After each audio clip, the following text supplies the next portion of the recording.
Welcome to SkyPodcast. A Spotify exclusive. Yes, my I was darling. just thinking na parang, do you ever have moments where you feel like parang stuck ka somewhere? Because I feel like a lot of people are going through this. Na Yeah. parang, Like, eto na ba? is Ganito lang this- ba? Is this life? Or Is this... hanggang dito lang ba ako? Yes. I've had mga ganyan na mga moments. Some like, it's a week-long thing. And paminsan like, it's like, I really cannot see my future or I cannot imagine na ganito lang ang gagawin ko buong buhay ko. Yeah. You know what? I haven't experienced it career-wise because I'm fortunate enough na nag-iiba yung mga direction ng career ko. So it's always something new. But I experienced it in a relationship before. And I think that also applies. Like feeling stuck in a relationship even when there's nothing wrong. But like, ito na ba? Like, is this supposed to be what I'm gonna feel for the rest of my life? Like, this is it? Yun. Ikaw, work. Not just work, but just my future and like, kung ano na ba talaga ang gagawin ko sa buhay ko? Is this all that life can offer me? Parang may mga ganyan akong mga moments. Very, ang lalim. And then I walked into your life and everything changed. Oo, lalo na tuloy. Maliwanag na ang life mo. Lalo na tuloy yung dumidilim and parang nahihirapan Nakikita na talaga. mo na ang future. Oo. Ang saya pala. Never pa na Okay, never mind. Go ahead. No, I was just thinking na parang the Slater that I am today is very much a different person because of a lot of steps that I have taken throughout my life. And like parang naisip ko lang na this is something and I think I have this opinion that a lot of people are going through this because I talk to mga possible employees or even mga katrabaho ko and yung mga employees din nila. Parang very, paminsan, nag-share sa kanila na, saan ba ako papunta? Or parang ganyan. Yeah. Na, or parang... But this is all in the context of work and career growth. in work and career growth, but also in life din.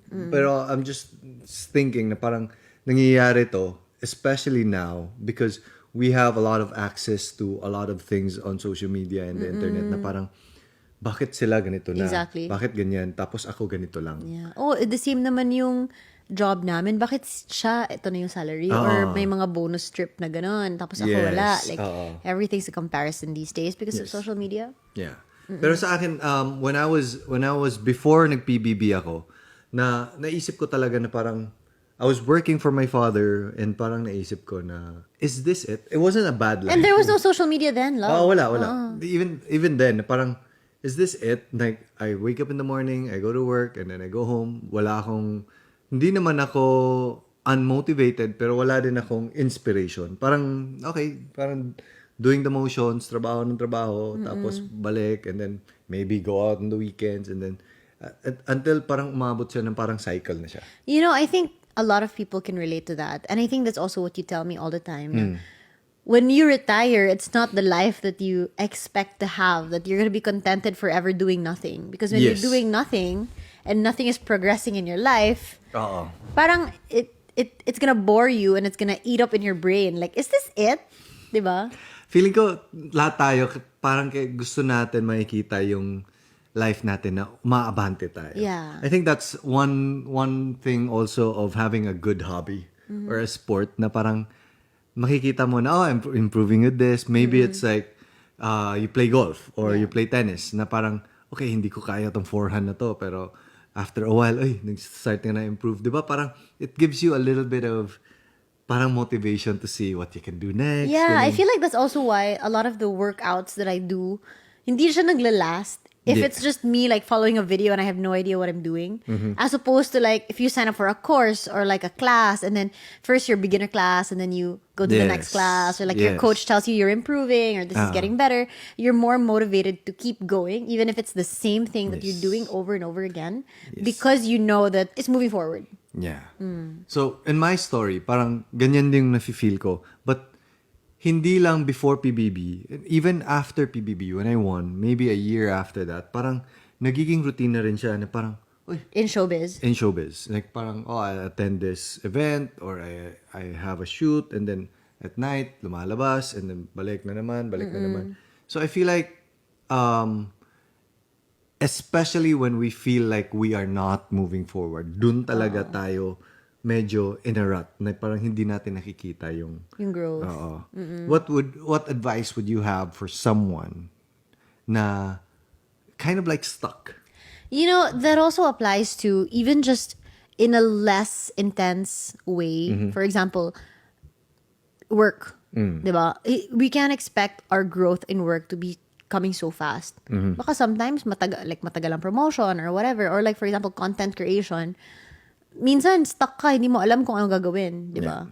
I think it's healthy to get yourself out of that cycle and that routine that you're always doing. Even if it's joining a new sport or cutting your hair different, getting a new look, something different that will kind of ignite something in you. You know, I think that's a start or a catalyst to breaking the cycle. I think it's the cycle and nothing changing in the cycle na para kang hamster in a wheel. Yeah.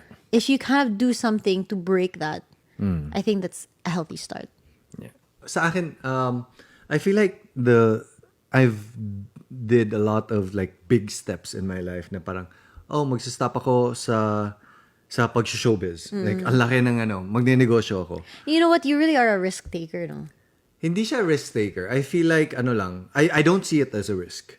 I see it as, it would be riskier or, yung parang, okay, I see this direction, which I'm not happy with, and I just say, I don't want to be in that direction. So that's already the downside already. If I just go move through this life like this, the downside na siya. So choosing another option doesn't seem like a risk already because talo ka na dun sa isa eh. Pero alam mo, kasi this is also something off tangent na a lot of people are dealing with. Like they see that this is where, for example, this dead-end relationship, this is going nowhere. But they can't make that commitment or that jump, that decision to get out of it. But for you, it may seem like common sense or super dali lang sa'yo. That's your personality also. Na, okay, you know what? I'm so tired of living here under my father's shadow. I want to create my own thing. Cut. Join showbiz. I'm so tired of showbiz. Cut. Go make my own negosyo. Yeah. Parang ang galing also on your side that you're able to do that because a lot of people are not. Well, sa akin may technique din to. And this is something that I learned from my father. It seems like I'm going to this direction and then cut and then going there.